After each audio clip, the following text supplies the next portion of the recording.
Welcome to Worth Reviewing, and this is the Mazda RX-3 Deluxe. Now this is a car you may not have seen or even heard of because it was mainly built for the Australian, New Zealand and the US market. I'm so excited, it's an absolute pleasure to get this classic car featured on my channel. So let's get started.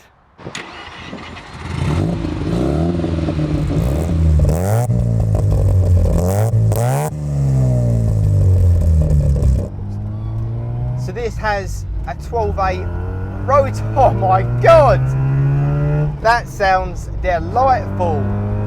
That is a noise you just don't get in any car, well, any normal car nowadays. Oh god. So the 12A means basically a 1.2 litre engine in effect. There was also the 10A engine that came out to begin with, but then the 12A rotary engines came in at a later date and were mainly used in Japan. With the 12A engine, which is the engine fitted with this car, 110 horsepower, it's got 571 cc per chamber, so a bit more power and a lot more fun. 5-speed manual gearbox, oh that's something nice to work on. You actually feel the gears. It's all mechanical in this car, no power steering, none of that rubbish, although it's quite nice to have power steering, especially if you're trying to park a car in a tight space, but trying to do it in this car, it just adds to that fun. So this is a 50-year-old car now. Well, this particular model isn't 50 years old, but the RX-3 started 50 years ago, and after production ended in 1976, over 285,000 RX-3s were made. So this RX-3 came in coupe, saloon and estate body styles, and believe it or not, this was the first estate model or first estate car with a rotary engine that Mazda built. Hey, old Mazda MX-5 there. So one standard on this car is a clock, an adjustable steering wheel, and this car has a 5-speed manual gearbox. There's not a lot of tech in this car. Infotainment system, Android Auto, Apple CarPlay, yeah, none of that. You haven't even got, there's a radio, that's as good as it gets, but who needs a radio when you've got that? So as well as there being the 12A and the 10A rotary engines, there was also piston engines as well, but they didn't make as many of them, I believe.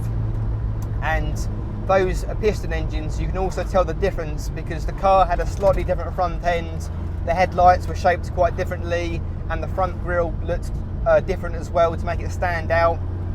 But with Mazda, it's got to be the rotary.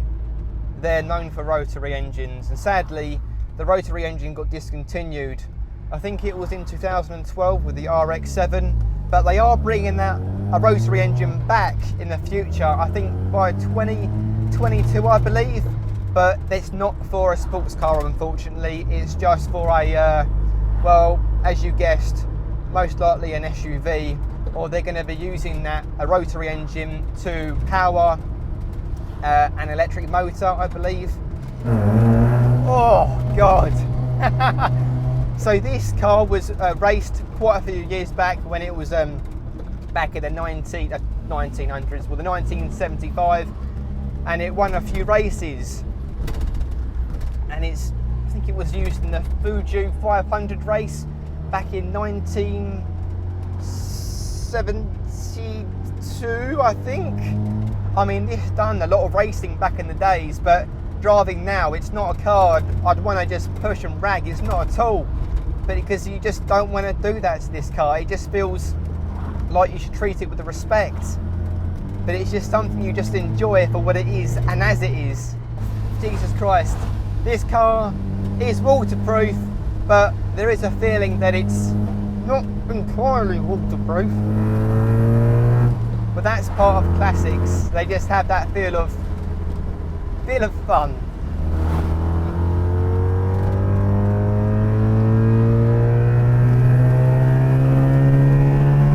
Oh, such a unique noise, that rotary engine, honestly. Oh, so guys, I hope you enjoyed this review.